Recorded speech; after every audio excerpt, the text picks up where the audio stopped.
Hi. We had this story in Science on Friday, and I was recording it for Leanne, and I thought I'd put it on the main page so that anybody who wants to hear it again can do. This is a story from Iceland, and I was lucky enough to go on holiday to Iceland many years ago, before I even had my children, and was lucky enough to find a baby puffling on the campsite I was staying on. So this book brings back very happy memories for me.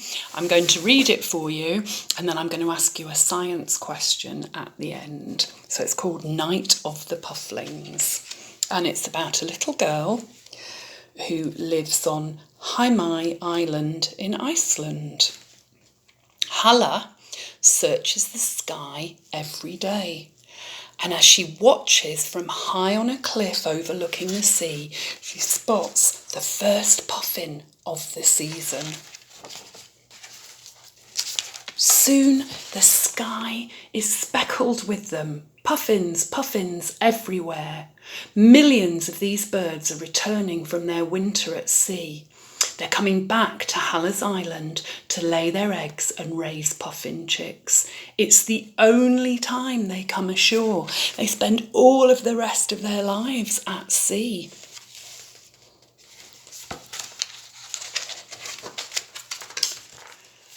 Halla and her friends never see the chicks.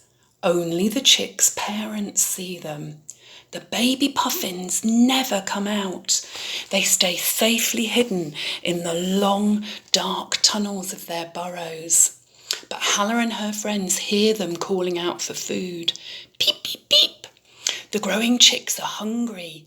The parents have to feed them, sometimes 10 times a day, and carry many fish in their bills.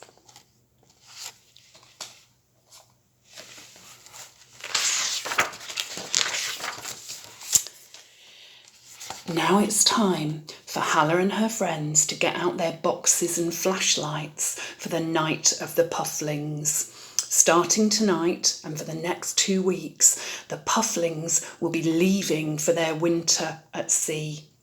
Halla and her friends will spend every night searching for stranded pufflings that didn't make it to the water. But the village cats and dogs will be searching too. It will be a race to see who finds the stray pufflings first. By 10 o'clock, the streets of Heimaey are alive with roaming children.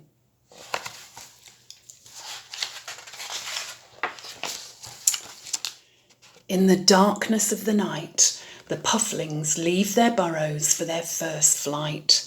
It's a short, wing-flapping trip from the high cliffs. Most of the birds splash land safely in the sea below, but some get confused by the village lights. Perhaps they think the lights are moonbeams reflecting on the water. Hundreds of the pufflings crash land in the village every night. Unable to take off from flat ground, they run around and try to hide. Dangers await. Even if the cats and dogs don't get them, the baby pufflings might get run over by cars or trucks.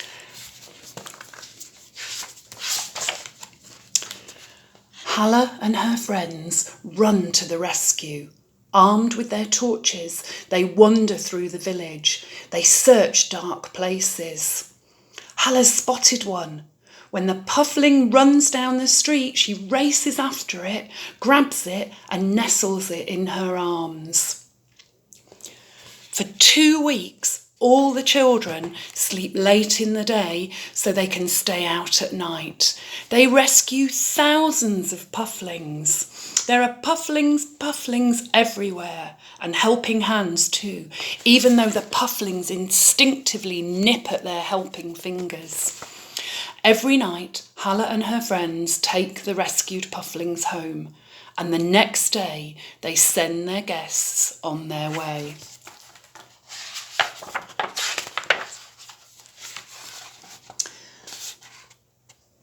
It's time to set the pufflings free.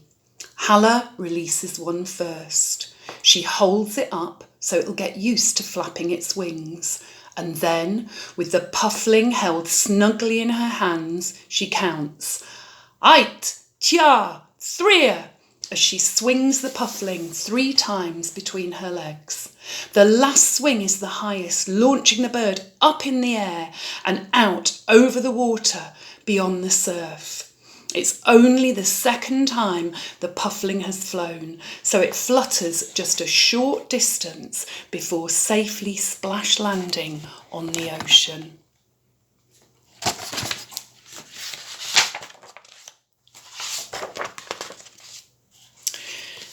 Day after day, Harla's pufflings paddle away until the nights of the pufflings are over for the year.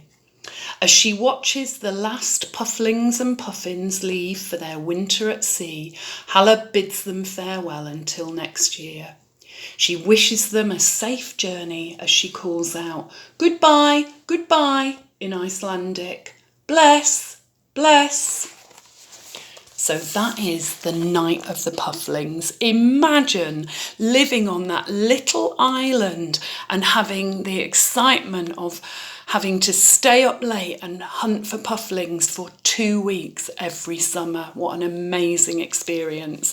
And I found that puffling and I had to go and put it in my hands and go 1, 2, 3 and throw it out to sea. It was very exciting. Now, my question for you is, in science, we're learning about habitats. Why are the cliffs and the sea good habitats for the puffins? And why is the town such a very bad habitat for a baby puffin? That's my question. I hope you enjoyed the story and looking forward to learning more about different habitats in science next week.